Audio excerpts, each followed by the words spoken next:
E os olhos estão voltados para Brasília com a aproximação da posse dos parlamentares eleitos. Pedro Bonenberger. Elias, nessa próxima quarta-feira nós temos de volta os trabalhos legislativos, tanto da Câmara dos Deputados, como também no Senado. Então, a volta ocorre, como sempre, no dia 1º de fevereiro, então próxima quarta-feira, por isso esse dia.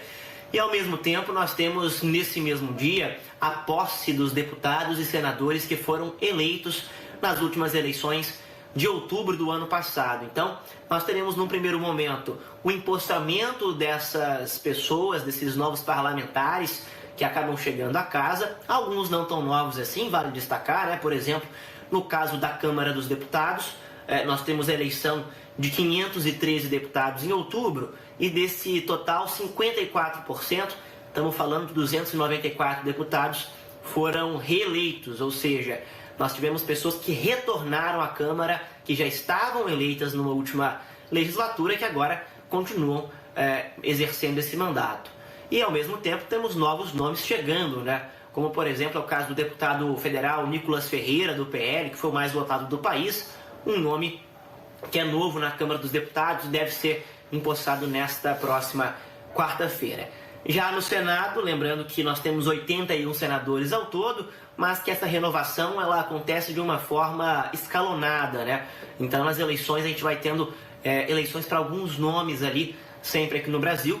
Nessas eleições de outubro foram 27 novos senadores eleitos, trazendo então 27 nomes novos, mas lembrando que ao todo são 81 senadores que nós temos aqui no país.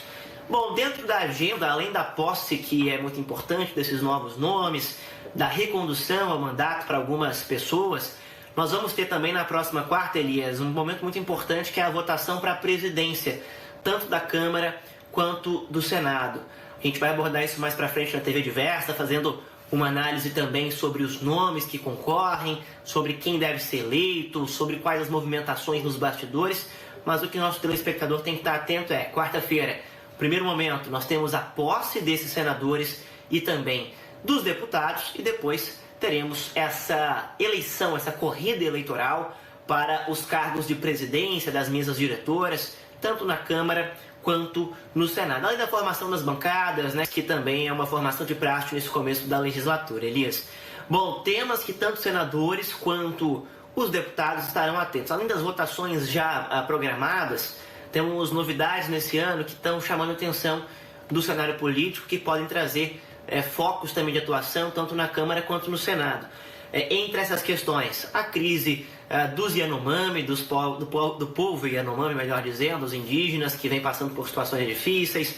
Temos a situação das lojas americanas, que também estão passando por uma situação financeira muito importante e que pode ser alvo de algum acompanhamento de deputados, especialmente no cumprimento das questões trabalhistas. Também é uma promessa dos deputados acompanharem com mais afinco a situação da tragédia de Brumadinho e de Mariana, tragédias em Minas Gerais causadas pela mineração. Ao mesmo tempo, uma discussão importantíssima é a discussão de uma nova âncora fiscal. O governo vem batendo muito nesse fim do teto de gastos, mas discutindo uma nova âncora fiscal. E é isso que a gente deve ter nesses próximos meses, uma discussão bastante importante nesse sentido.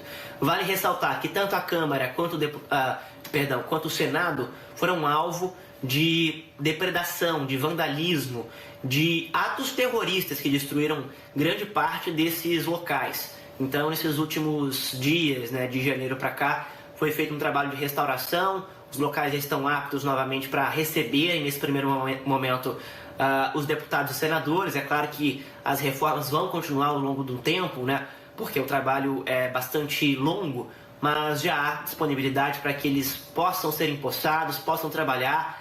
A gente espera que trabalhem bastante, né, Elias? Tem muita coisa para ser resolvida aqui no Brasil neste ano de 2023. Volto com você, Elias.